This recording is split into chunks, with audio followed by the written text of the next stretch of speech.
எக்கியர் குப்பத்துலேருந்து ஒரு 500 மீட்டர் தள்ளி தான் எக்கியர் குப்பம் காவல் நிலையம் அப்படின்றது இருக்கிறது. அந்த காவல் நிலையத்துக்கு வெளியே இருந்தால் நம்ம வந்து பேசிகிட்டு இருக்கோம். நான் தற்போது இருக்கக்கூடிய இடம் என்பது கள்ளக்குறிச்சி மாவட்டம். இந்த பகுதியில் தான் கள்ளசாராயம் குடித்து 50க்கும் மேற்பட்டவர்கள் உயிரிழந்திருக்கிறார்கள். தமிழ்நாட்டில் கள்ளசாராயம் குடித்து 22 பேர் பலியாகியிருக்காங்க. மேலும் பலர் ஹாஸ்பிட்டலில் இருக்காங்க.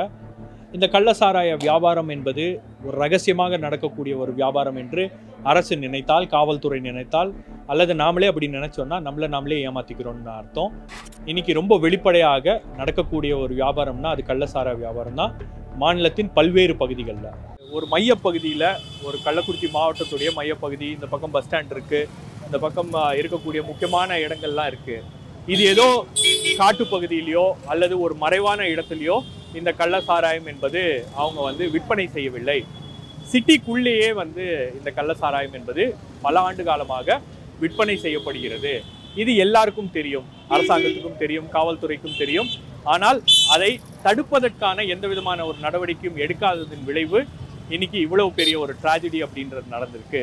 இந்த சாராயம் விற்கிறது அப்படின்றது இங்க பக்கத்துல தான் விற்கிறாங்க. ஆமா, பக்கத்துல தான் விற்கிறாங்க. இதெல்லாம் போலீஸ்க்குலாம் தெரியாது. தெரிஞ்சு அவங்கள தான் லஞ்சம் வாங்குறாங்களா சார்? லஞ்சம் கொடுத்து தாங்க விற்க சொல்றாங்க.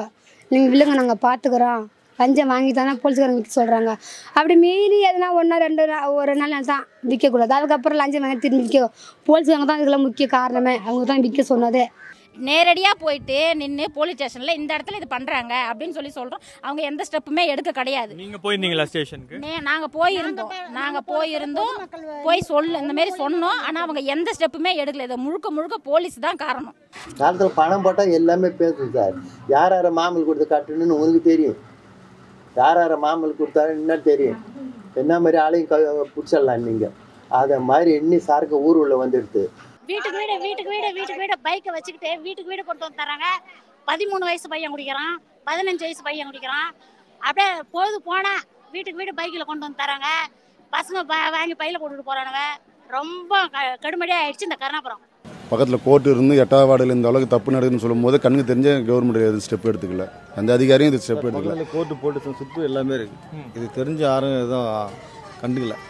எல்லாத்தையும் தெரியும், விற்கிறாங்கன்னு தெரியும். இந்த காவல் நிலையத்துடைய சுத்து வட்டார பகுதிகளில் தான் வந்து அந்த கள்ளசாராயம் என்பது விற்கப்படுகிறது. காலையிலையும் சரி, மாலையிலையும் சரி. கள்ளக்குறிச்சியுடைய தாலுக்கா ஆஃபீஸ் இருக்குது, ரெவென்யூ டிபார்ட்மெண்ட் ஆஃபீஷியல்ஸ் இருக்கக்கூடிய இடம். அதுக்கப்புறம் பார்த்திங்கன்னா அதுக்குள்ளேயே வந்து ஒரு காவல் நிலையமும் இருக்கிறது.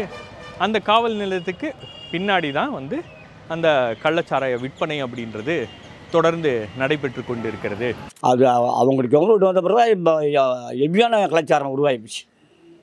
2 வருஷத்தில் 2 வருஷத்து தான் ஹெவி. ஏன்னா வந்து அன்றைக்கி வந்து 10% அன்றைக்கி 100% கலாச்சாரம் எங்கள் வீதியாக அவ்வளோ ஆரம்பிச்சு கட்டுப்படுத்த முடியாது போயிடுச்சு. பிஸ்னஸ் வந்து கலாச்சாரத்தை வந்து ஒரு பங்கடை மாதிரியாக உருவாக்கிட்டாங்க. தெரு இன்னைக்கு இத்தனை உயிர் குடிச்சிருக்குன்னா அதுக்கு காரணம் முழுக்க கவர்மெண்டோட அசால்ட்டு தனம் தான் சார். இந்த அளவு காரணமானது கவர்மெண்டோட அசால்ட்டு தனம் தான். இதுலேயும் வந்து இந்த law and order police, crime போலீஸுக்கு வந்து ஒரு ஸ்பெசிஃபிக் டியூட்டிஸ் இருக்கும். பட் பிடபிள்யூ அப்படின்ற ஒரு விங் இருக்குது, ப்ராஹிபிஷன் என்ஃபோர்ஸ்மெண்ட் விங் அப்படின்வாங்க. ஒரு ஸ்பெஷலைஸ்ட் விங். அவங்க வந்து ஒரு சிபிசிஐடி போலீஸ் மாதிரி. அவங்களுடைய ஒரே வேலை இந்த கள்ளசாராயத்தை தடுப்பது, அந்த ஸ்மக்லிங்கை தடுக்கிறது, அந்த கள்ளசாராய விற்பனை அப்படின்றத தடுக்கிறது.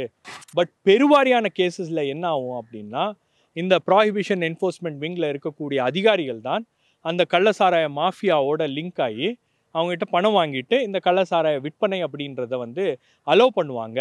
இந்த சம்பவத்துலேயும் அதுதான் நடந்திருக்கு.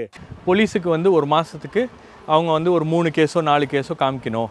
அதுவும் இந்த மாதிரியான பகுதிகளெல்லாம் உங்களுக்கு வந்து என்ஃபோர்ஸ்மெண்ட் அப்படின்றது ஒரு மிக முக்கியமான விஷயம். கள்ளச்சாராயம் என்பது ஒரு மிக முக்கியமான விஷயம்ன்றதுனால கேஸஸை நீங்கள் பேப்பரில் காமிக்கணும் அப்படின்றதுக்காக அதுக்கு கேஸஸ் கொடுக்கறதுக்கெலாம் ஆட்கள் இருக்குது. அதுக்கப்புறம் என்ன சொல்கிறாங்க அப்படின்னா, ஒரு சில காவல்துறை அதிகாரிகள்கிட்ட ஆஃப் தி ரெக்கார்ட் பேசும்போது அவங்க சொல்கிற விஷயம் என்னென்னா, பேக்கேஜ் சிஸ்டமாகவே பேசி அவங்க வந்து வாரம் எவ்வளோ பணம் எந்த அதிகாரிக்கு போகணும் அப்படின்றதெல்லாம் அவங்க கொடுத்துட்றாங்க. கடந்த ஒரு ஆண்டு காலத்தில் மட்டும் கிட்டத்தட்ட 1 லட்சம் கேஸஸை வந்து நம்ம புக் பண்ணியிருக்கோம் அப்படின்றாரு. அங்கே தான் வந்து இதில் இருக்கக்கூடிய பிரச்சனை. 1 லட்சம் கேஸஸை வந்து அவங்க புக் பண்ணுறாங்க. கேஸஸ் கணக்கு காமிக்கிறது அப்படின்றது வந்து பேப்பரில் ரொம்ப தெளிவாக இருக்குது. பட் ஆன் கிரவுண்டில் அதோடைய இம்பேக்ட் என்ன அப்படின்னா 0 அப்படின்னு தான் சொல்ல முடியும். இந்த கள்ளச்சாராயத்தை வந்து நீங்கள் தடுத்து நிறுத்தணும் அப்படின்னா அதுக்கு ஒரு பொலிட்டிக்கல் வில் வேணும். அந்த பொலிட்டிக்கல் வில் அப்படின்றது முன்னாள் முதலமைச்சர்களான அம்மையார் ஜெயலலிதாட்டையும் அதே போல் கலைஞர் கருணாநிதியும் இருந்துச்சு. அவங்க அதை தடுத்து நிறுத்தினாங்க. இப்போது அதை ஏன் இந்த அரசாங்கம் செய்ய தவறியது அப்படின்றது தான் வந்து ஒரு மிக முக்கியமான கேள்வி. அதை அவர்கள் உறுதி செய்வார்களா அப்படின்றது தான் வந்து நாம் இந்த ஷோ மூலமாக அந்த கேள்வியை எழுப்புகிறோம்.